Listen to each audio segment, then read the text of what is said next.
If your marriage feels more like roommates than lovers, or if stress has built a wall between you, this podcast is for you. We're Andrew and Lara, marriage coaches and happily married couple of nearly 20 years. We're best friends, partners in adventure, and living proof that marriage can be both joyful and strong. Every week we'll share real stories, practical tools, and one simple shift you can make to go from disconnection to intimacy, and from survival to thriving together.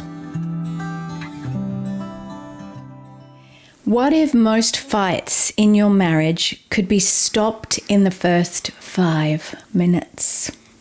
Because research shows that the opening 3 to 5 minutes of conflict usually predicts whether it will spiral into disconnection or move towards repair. There's this word in psychology, rupture and repair. And you're going to have a lot of ruptures, but you've got to learn how to repair and repair well. So I'm going to open with a story because we had a week ago today a doozy of a fight. It was a great fight, and I'm proud of it because we fought so well. Yeah. We fought well. And so I'm going to share that with you because I think it's a really good example of what we're going to talk about in this episode and why fighting's fine. You should fight. You should have disagreements. Yeah. But how you fight is a skill. In fact, I think it's an art form. Yeah. I would go as far as to say. Well, I can say, it's very true. So this research is interesting. Yeah. And so what happened for us is I was doing a last minute something in my creative's office, and I was trying to race it out before we went out. We had a commitment that we were about to drive to, and I don't usually do things last minute, but I was just kind of like, I just want to finish this thing. She was in the zone. I was in the zone. It's a good zone, and I didn't want to leave it. And I assumed, because Andrew had been gone a lot that week, and he had taken on a lot of evenings and after hours, and I assumed that he was giving the kids dinner, preparing what they need so that we would be able to go out. The assumptions in marriage, they can get you into big trouble. I came downstairs. Andrew wasn't. He was doing a last minute shower because he'd been out in the garden. A long time. Yes, a long time, and was really sweaty. Nothing was done. The kitchen was a mess. The kids were not fed, and we were already running late, and the stress and the overwhelm. If you haven't heard our overwhelm episode, go back one episode. That's brilliant on what overwhelm does. I lashed out. I was so mad, and I was like, so we started having this doozy of a fight, just yelling at each other. I flipped my lid a little bit, I get in the car. I don't know, we put some food out for the children. I start yelling about it. And then as we're driving, Andrew did something amazing. He started to recognize. He's like, yeah, I did do that. Yeah, I did get ready too late. I did. So, and it wasn't that you surrendered. Yeah, it wasn't that I gave up and said, okay, tail between my legs. Because truth be told, I said to him, I could have done those things too. I assumed you would do them because I felt like I deserved to not do them. Yeah. But I could have done them too. So I owned my part. Yeah. But I assumed you did them. So I'm mad at you. But I know that I could have done it too. Yeah. Yeah. And it wasn't like, next time we need to do this. And we needed to find a fix. We didn't need to do that. Just needed to own our part and say that could have been better. But here's the power. I looked. I was driving. I didn't look at him, but I said, I just feel really lonely this week because you've been gone so much this week, and I felt on my own a lot this week. And today, I didn't want to feel on my own, and I was doing something last minute. But my anger isn't really just about this last minute. It's because I feel alone. Yeah. I could react and say, well, if you feel alone like that, then I can never do those extra things at work or take on extra commitments or, do something for extra money or whatever else on the side. And it's not about that. It's that she feels alone, Yeah. And to validate that and to say, oh, that's awful. You feel that. And I'm pretty sure you said something like you feel something as well, and I don't remember what it was now, but it was such a good fight. And why I wanted to lean in and into it was that we've had those arguments like that one that could have ruined the entire evening. Yep. We were out with friends and it could have ruined it, but we arrived and we felt closer and connected. Yeah. We caught ourselves early because we've trained ourselves, and this is what I want to stress with you guys, is that These things don't come naturally. This is the toolkit. This is the stuff that we've done and have taught ourselves to do in order to have a thriving marriage. And if you can connect the dots early of what's really going on in this fight right now, and have that honest conversation, you can shift the entire atmosphere way quicker. And, you know, in that place, though, like your body was probably feeling all kinds of things that could have shut off your ability to think and to reason. You know, what was happening for you? I felt when, say that you felt... I was coming at you. Coming at me. Yep. Thing after thing. And I was ready to give reasons about every little thing. That's your default, is to make excuses. Or defend myself, you know. Yeah. And that's totally fine when you did snap. Attacked. It's not like you didn't defend yourself. Yeah, I defended myself. Yeah. And I said some things that I felt she could have done better and that sort of thing. And so that's okay. But the disarming thing, I think, is when we owned things. But yeah, so I felt rising tension in my chest up to my throat. I felt a little bit of this sense of tunnel vision, tunnel sort of process kind of going on, saying like, get out of my way. No, I stake in the ground. This is my right to have this. And I want to come back to that because that's such an important feeling. Yeah. So it's a sense of defending. No, I am feeling dishonored, or I'm feeling like that. I've been working all afternoon doing the gardening. Haven't you seen that? Can you not see the things I do?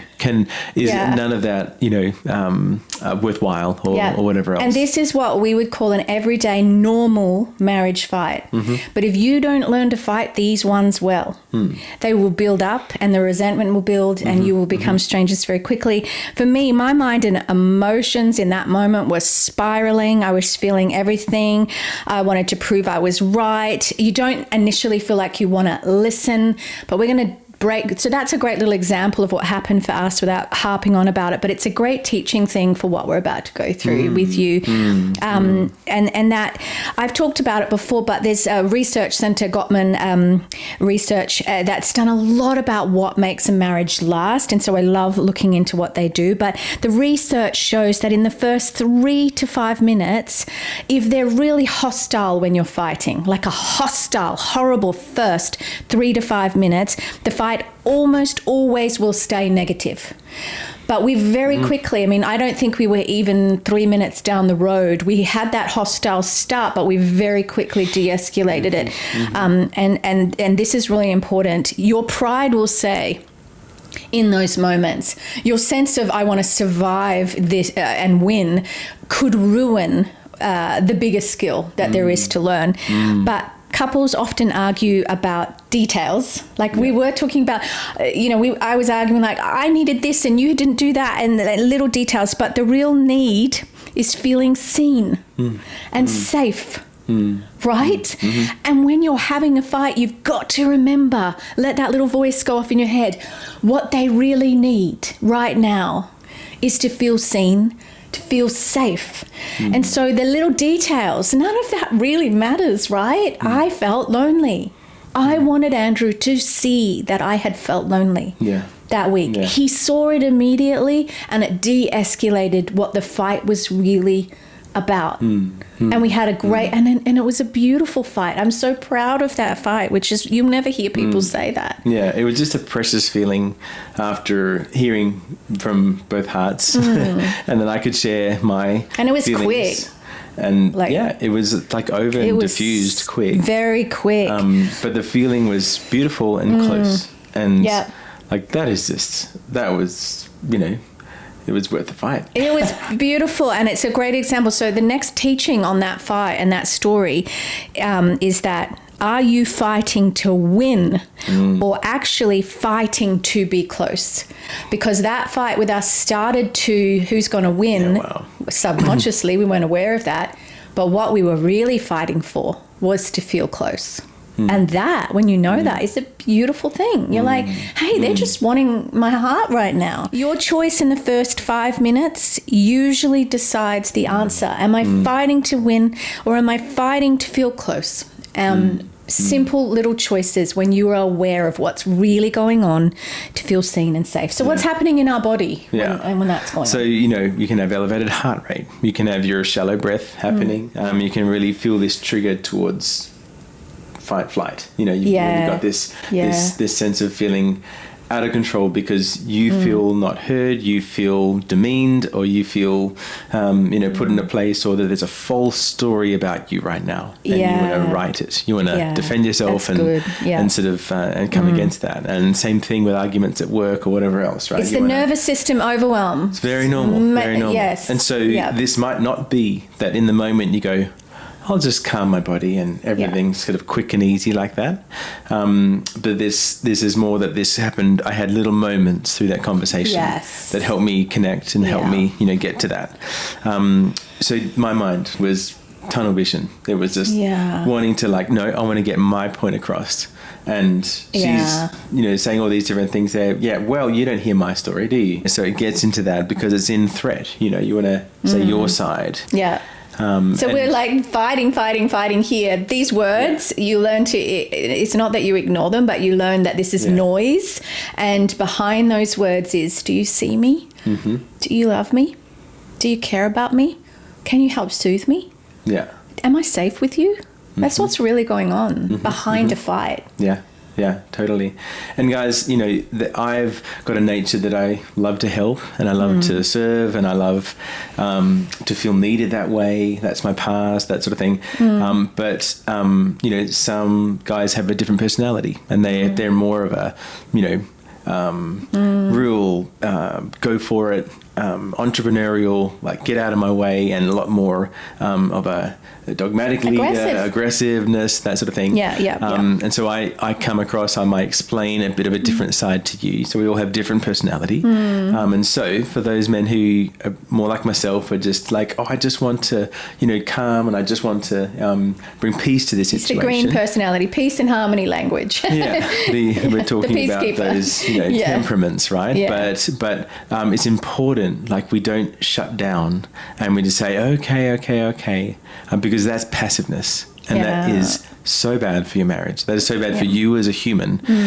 This is important that you rise up and say, this is happening for me. And you voice it, Give yourself a voice because you're not a doormat. Yeah, absolutely. But then the other side, when you're just crazy, angry and whatever else, and get your side, but then you have a loving wife that has a side as well, and that you need to hear hers.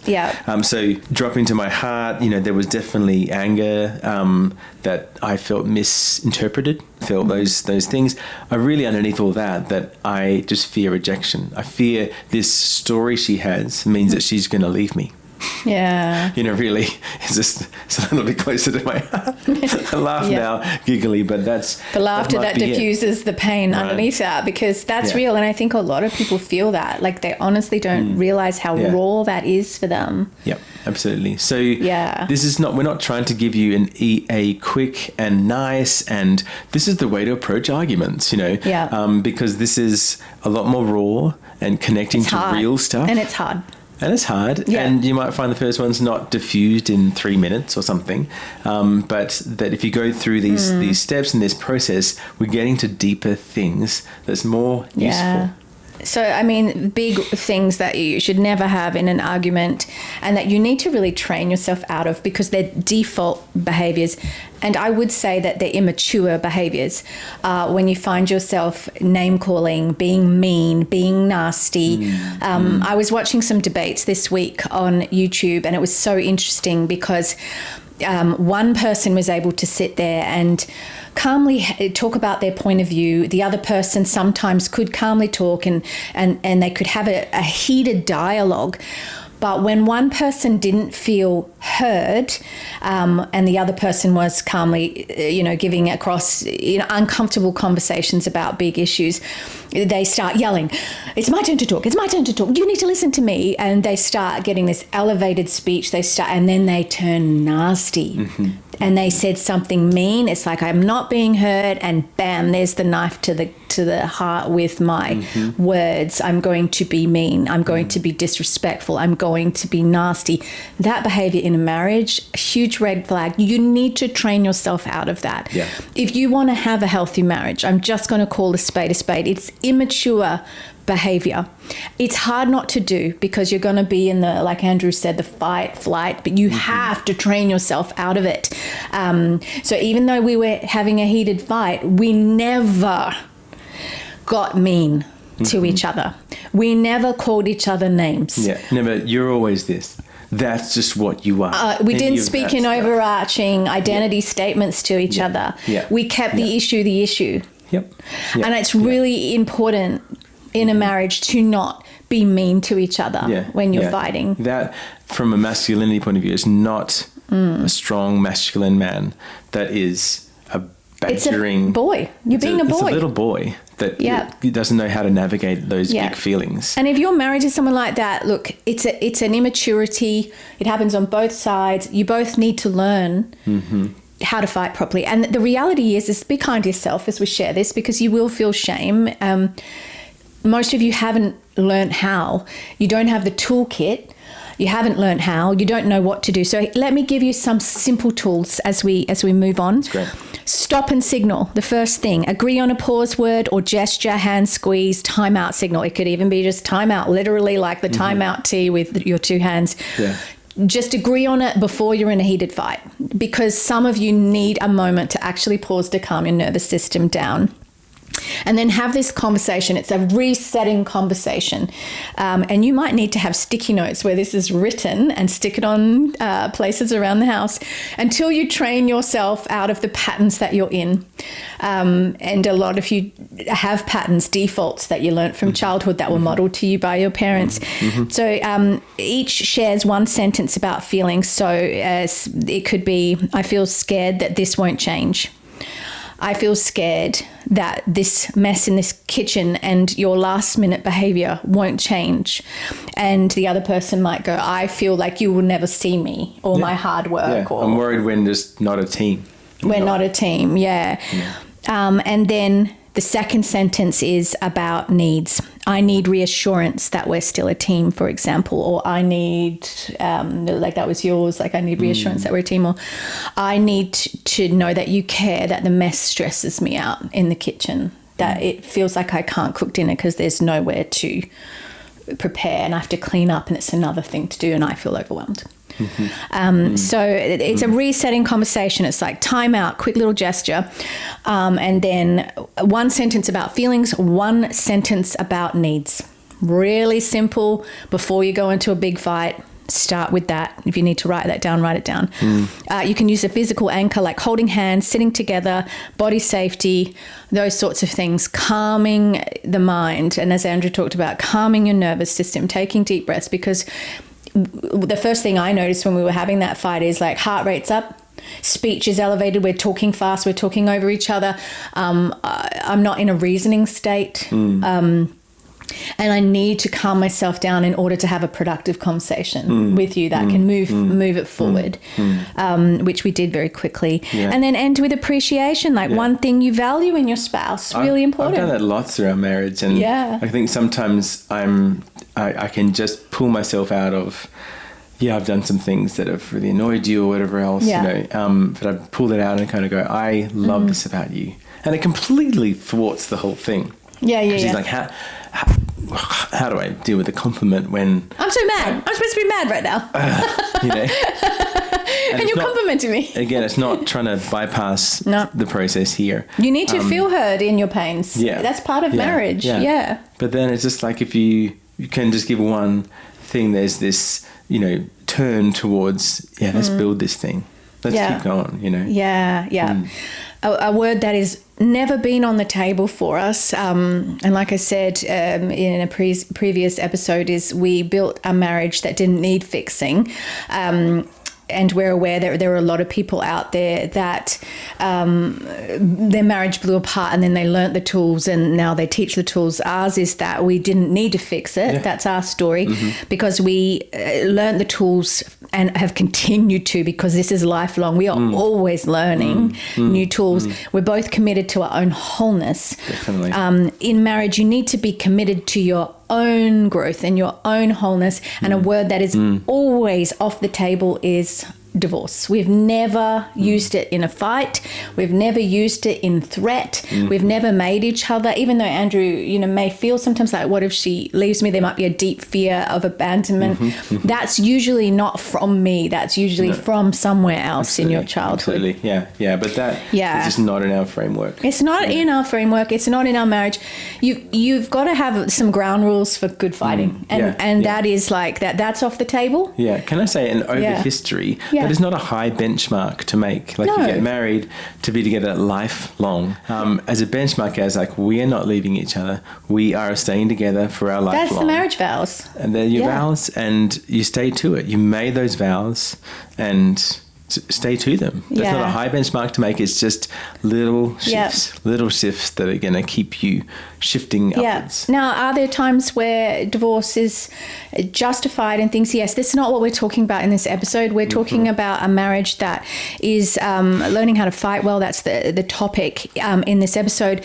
But there are, and that's a conversation for obviously for another day. And red flags if you've been cheated on or things like that. Yes, you have a right to walk away. You absolutely have a right to walk away. If somebody's physically abusing you, of course you have a right to walk away. But that's not what this episode's about. We're talking about a marriage that is generally just having a lot of tension and stress and overwhelm, and they're just not doing very well, and the fights are just spiraling into meanness and negativity.